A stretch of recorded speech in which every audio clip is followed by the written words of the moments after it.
이집트와 함께 북아프리카 최대 관광지로 꼽히는 모로코에서 규모 6.8의 강진이 발생했습니다. 지금까지 확인된 사망자만 2,100명이 넘는다고 하는데 희생자 숫자가 더 늘어날 것으로 보입니다. 네, 북아프리카에서 120년 만에 발생한 강진이어서 그 피해가 더 큽니다.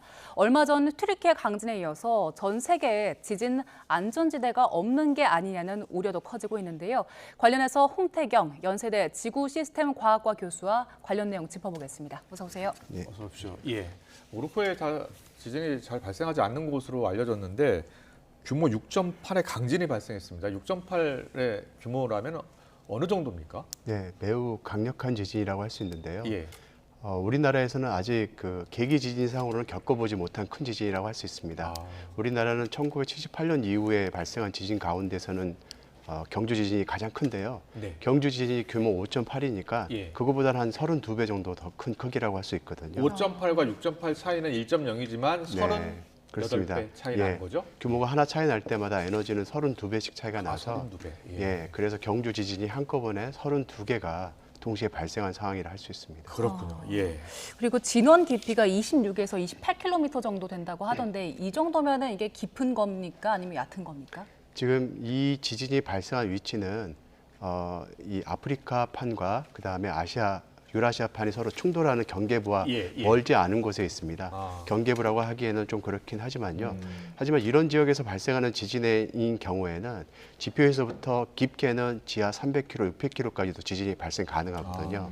그러다 보니까 이 곳에서 발생한 깊이 26km 지진은 이곳에서 발생 가능한 지진으로 볼 때는 비교적 얕은 깊이라고 할 수 있습니다. 네. 하지만 우리나라에서 발생하는 지진들이 주로 한 4km에서 10km 정도에 발생하는 걸 감안해 보면 우리나라에서 발생하는 우리나라와 유사한 판내 환경에서 발생한 지진에 비해서는 깊은 지진이라 할 수 있고요. 네. 하지만 이 정도 규모의 깊이 26km에서 발생한 지진은 지표에 막대한 에너지를 그대로 전달했을 가능성이 커서 큰 피해로 연결된 걸로 보입니다. 네. 앞서 이제 지진 발생한 장소가 산악지대였기 때문에 더 피해가 컸다. 거기에 이제 흙으로 지은 집에 살던 사람들이 많이 다쳤다고 하더라고요. 많이 또 숨지기도 했고요. 그런데 이제 이번 지진이 유라시아판, 아프리카판이 부딪히는 경계에서 발생했다고 했는데 그 얼마 전에 발생했었던 튀르키예 지진하고는 어떤 차이가 있는 겁니까? 예, 이번 지진이 발생한 곳은 아프리카판과 유라시아판의 경계부에 인접해 있습니다. 네네. 그런데 앞서 지도를 한번 또 보여주실래요? 네. 예. 그런데 튀르키예 지진 같은 경우에는 이것보다 훨씬 동쪽에 위치하고 있고요. 네, 지금 저희가 지도에서도- 점선으로 표시한 네. 부분 있잖아요. 모로코 지진. 그게 그 이제 점선, 아프리카판과 유라시아판의 경계부가 될 테고요. 예. 그리고 그게 이제 동쪽으로 쭉 뻗어서 트르키예 지역까지 이제 들어가게 되는데 네. 트르키예 지역은 그 유라시아판과 아프리카판, 그다음에 아라비아판 세 판이 개의 여러 판이 개네요. 예. 부딪히는 곳이어서 그 결과로 이제 지진이 발생했던 곳을 서로 비껴 지나가는 주양 이동 단층 현상으로 발생한 지진이었고요. 네. 규모가 7.8로서 이번 지진보다는 규모가 더 큰 지진이라고 할 수 있고 이것도 그렇군요. 마찬가지로 이번 지진이 32개가 발생했을 때 당시에 이제 트르키예 지진이 되는 지진. 거죠. 네. 그렇군요. 예. 그런데 이 북아프리카 지역이 원래는 이런 큰 지진이 발생하는 곳은 아니었잖아요. 그렇습니다. 이 북아프리카 지역, 특히 모로코 지역 같은 경우는 알제리하고 인접하고 있는 지역에서만 지진 발생 빈도가 높습니다.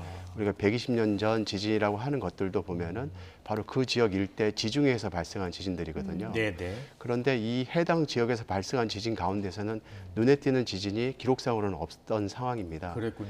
예. 그런데 지금 지진이 발생한 이 하이 아틀라스 산맥 지역 같은 경우에는 네. 이 북동에서 남서 방향으로 길게 뻗어 있는 이 그 산맥인데요. 예. 이 조산 운동이 만들어진 데는 이 유라시아판과 그다음에 아프리카판의 충돌 결과로 산맥이 만들어졌는데 그것은 이 아래에 막대한 힘이 쌓이고 있다는 반증도 되는 겁니다. 그렇군요. 그러니까 그동안 지진이 발생하지 않았던 것은 지진이 발생하는 데 필요한 충분한 응력이 아직 쌓이지 않았기 때문인 거지 이곳이 안전했기 때문에 쌓이지 않았던 것은 아닙니다. 네. 더군다나 산맥 지역이기 때문에 지표에서 단층이 확인되지 못하였고 그러다 보니까 지진에 대한 대비가 그동안 소홀할 수밖에 없는 그런 여건이었다고 할 수 있습니다. 그럼 판이 계속 이렇게 이동하고 지질이 변화하고 있으면 앞으로도 이런 큰 지진이 발생할 가능성이 있다는 건가요? 그렇습니다. 규모 6.8 혹은 그보다 더 큰 지진 같은 경우는 수백 년 혹은 수천 년 만에 한 번씩 발생하기도 하거든요. 네. 그러니까 이 지역에서 거주하는 사람들 입장에서는 규모 6.8 지진이 발생하는 것은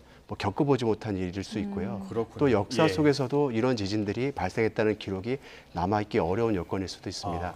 그래서 이런 지진이 한 번 발생하게 되면은 예. 해당 지역에서는 준비가 소홀할 수밖에 없고 지진이 안 그렇죠. 발생하다 보니까 예. 그래서 지진에 대한 취약할 수밖에 없는 여건이기 때문에 한 번 발생하게 되면 큰 피해로 연결되는 상례입니다. 네. 예. 자, 앞서 저희가 세계 주요 대규모 지진 지금 나오고 있는데요. 보면 2010년, 11년, 8년 이쪽은 주로 이제 환태평양 조산대라고 해서 네. 그쪽 불의 고리라고 해서 그쪽에서 많이 발생했는데 지금 지도 보시면 튀르키예, 시리아 2023년 올해 2월 그리고 또 이 모로코에서 또 발생했어요. 유럽 쪽에서 많이 발생하는 모습이거든요. 강진이요. 어떤 배경이 있을까요? 뭐 사실 따지고 보면 전체 발생 빈도로 따져보면은 예. 여전히 태평양 연안 지역에서 제일 많이 발생하는 지금도요? 게 예. 그렇습니다. 전체적인 횟수로서는 그렇지만 우리가 이제 공교롭게도 피해를 일으키는 이 지진들이 그동안 이제 지진에 대해서 대비가 좀 소홀했거나 아니면 갑작스럽게 큰 지진이 발생한 지역들이었거든요. 그러다 보니까 큰 피해로 연결되고 더 많은 주목을 받고 있는 상황입니다. 예. 이 환태평양 지진대라고 하는 지역들은 지진이 늘 많이 발생하기 때문에 대부분의 국가들이 지진에 대해서 상당한 준비가 돼 있거든요. 그렇겠네요. 쉽게 생각하면 일본 같은 지역은 웬만한 지진이 발생해서는 뭐 이렇다 할 피해가 없을 지경인데요. 네. 그러다 보니까 지진에 대한 대비가 굉장히 필요한 상황인데 이제 언제 발생할지 모르는 이런 지진에 대해서 또 투자를 한다는 게 또 국가별로 어려움이 좀 있다 보니까 피해가 커지는 악순환이 이어지고 있습니다. 예. 네. 본진이 발생하고 이틀 뒤에 규모 4.5의 여진이 발생했던데 이게 다시 또 큰 지진이 발생할 위험 신호가 아닐지 이런 우려도 네. 들거든요. 지금 발생하는 여진은 본진과 상당히 유사한 지역에서 발생하고 있습니다. 예. 본진은 26km 지하에서 발생을 했는데 당시 그 단층은 한 70도 각도로 굉장히 급하게 경사면을 이루고 있는 단층인데요. 네. 이 단층면이 한 1.5m 정도 서로 이격하면서 이 상하로 움직이게 됩니다. 그 결과로 이 서로 비껴 지나가는 운동이 지표까지 도달하게 되고요. 예. 많은 에너지가 지표 부분을 이제 쪼개면서 네. 지금 도착한 상태에 있는 상태입니다. 그렇군요. 이번 지진들은 지하 한 10km 정도에서 지진이 발생하고 있으니까 예. 본진으로부터 전달된 많은 에너지가 지금 누적된 상태라고 할 수 있고요. 그렇군요. 또 다른 지진들이 여진 형태로 계속 이어질 거라고 생각이 됩니다. 알겠습니다. 자, 앞서 우리나라 이제 지진 경주 지진 5.8 그게 우리나라에서 기록된 가장 규모가 큰 지진이다 말씀해 주셨는데 이 단층 에너지 뭐 축적 그리고 그동안 발생하지 않은 지역에서 이 지진이 나고 있는 것 때문에 우리나라도 조금 걱정되거든요. 네. 어떻게 보세요? 사실 이번 지진은 우리나라에게 주는 교훈이 아주 많다고 할 수 있는데요. 예. 우리나라는 판 내부이기 때문에 이번 판 경계부와 가까운 이번 지진과 좀 차이가 있다고 할 수 있지만 공통점이라고 한다면은 지표에 드러나고 있는 단층 가운데 이렇다 할 지진을 유발하는 단층이 우리나라에서도 확인되고 있지 않은 상황에도 큰 지진들이 이어지고 있거든요. 예. 뭐 경주 지진이라든가 포항 지진 등은 지표에서 그 해당 단층을 확인하지 못한 상태에서 지진이 발생했습니다. 예. 그 얘기는 뭐냐면 우리나라도 지하에 지금 많은 단층들이 실제로 존재하고 있고 작은 지진들을 유발하고 있거든요. 네. 이것들은 단층이 존재하고 있지만 지표에 드러나지 않고 있다는 얘기가 되는 거고요. 한반도와 같은 판내 환경은 이 응력이 누적되는데 이번 모로코와 같이 오랜 시간이 소요가 되거든요. 네. 수백 년이 소요되거나 수천 년이 소요될 수 있는데 그런 시간이 지나게 되면 이제 큰 지진으로 발현할 수 있다는 겁니다. 네. 그런 증거들이 이제 1952년도 규모 6.2 강서 지진이 우리나라에서 발생한 적이 있고요. 그다음에 역사서를 보게 되면 규모 7에 육박하는 지진들이 수도 서울을 비롯해서 여러 곳에서 관측된 사례들이 있거든요. 이것은 조선왕조실록 등에 나와 있습니다. 예. 그러니까 이런 것들은 언젠가 시간이 되면 발생할 수 있다는 의미가 되기 때문에 네. 지금 발생하지 않는다고 해서 안심할 것이 아니라 그 만반의 준비를 갖춰야 되겠습니다. 교수님 전문가 입장에서 보시기에 우리도 언제든 대형 지진이 발생할 수 있는 상황이라면 지금의 우리나라 그 내진 설계라든지 그런 지진에 대한 대비가 어느 정도 돼 있다고 보십니까? 우리나라는 2000년대 들어서 지진에 대한 대비를 대폭 강화하게 되고요.